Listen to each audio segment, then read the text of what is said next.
everyone, it's me, Charlotte, like Charlotte's Web, and today I'm going to finish reading, I may not finish reading, I am going to continue reading Lost in a Book, Chapter 24 today. So without further ado, let's get started. Love watched as death approached her. "Good evening, Comtesse," she said, sarcasm dripping from her voice. She was seated at a table for two. Her silvery hair was piled high on her head. Ropes of white pearls hung from her neck. She wore a fitted jacket of white silk and a voluminous matching skirt. Death sat down across from her. "This is my realm, and I don't recall extending you an invitation," she said. "Why are you here?" "Because you're cheating, dear sister. Again. And you need to stop."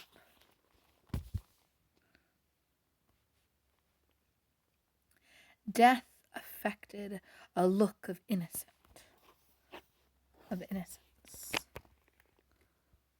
Just a second.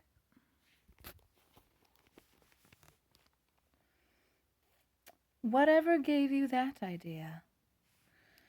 Love ignored the question. "Nothing left up your sleeve, is there? You've played all your cards, a lavish ball, a handsome duke, the promise of travel, of an education. Why, you've even played the mother card. Have you no shame? All I'm doing is providing a harmless escape for the poor girl," Death said airily, "which is more than you can say. What a bore her life must be, shut up in that dreary castle day after day, with that awful beast and all his talking bric-a-brac." "That is a lie. I know exactly what you're up to." Death gave her sister a smug smile. "Do you? As powerful as you are, you can't take a life before its time," Love said. "So you're trying to bid Belle to nevermore. Oh, bind Belle to nevermore." Death held out her hand and inspected her sharp red nails. "I haven't the faintest idea of what you're talking about." "You're playing by the rule of three," said Love.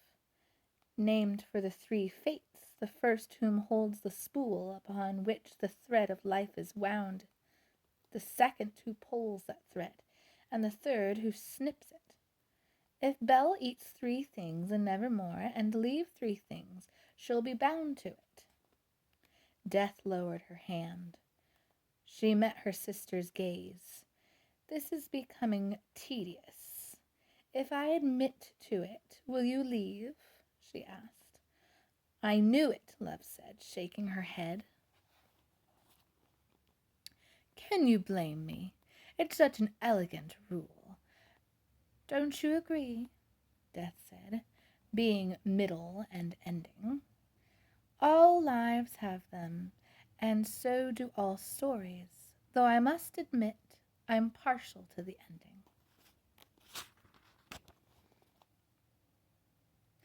Well, you won't get one," said Love briskly. "Belle hasn't left anything in Nevermore." "Are you certain?" Death purred. "Quite," said Love. "She didn't eat much at your ball."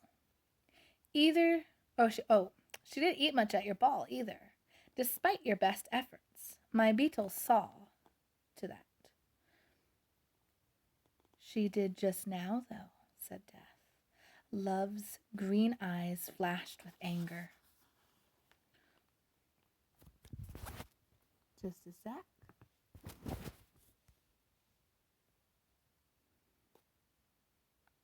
Let's see now.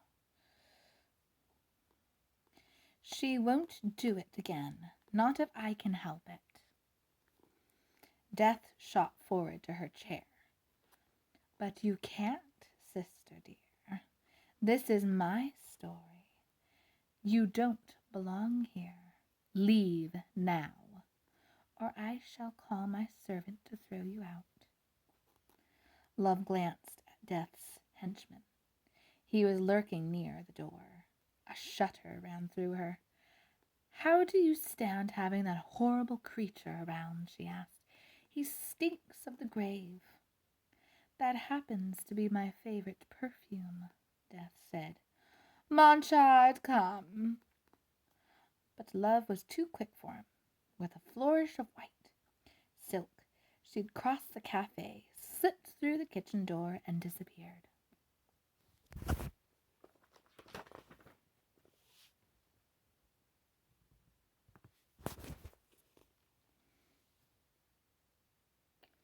Shall I follow her, madame? Monchard asked. Yes, make sure she's really gone, Death said. And keep her out from now on. Get the others to help you. Monchard tipped his head. Very good, madame, he said, starting for the door to the kitchen, his black eyes bright and beady. Death remained where she was for a moment, drumming her fingers on the table. It was worrisome that Love had discovered what she was up to. She would never heed the warning to stay away.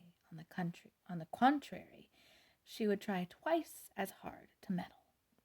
Monchard and a dozen more vultures would make it hard for her, though. Nonetheless, Death knew she had to step up her efforts, and she would. My sister is wrong, as usual, she whispered. I still have one card up my sleeve, the best card of all. She gazed out of the window as she spoke.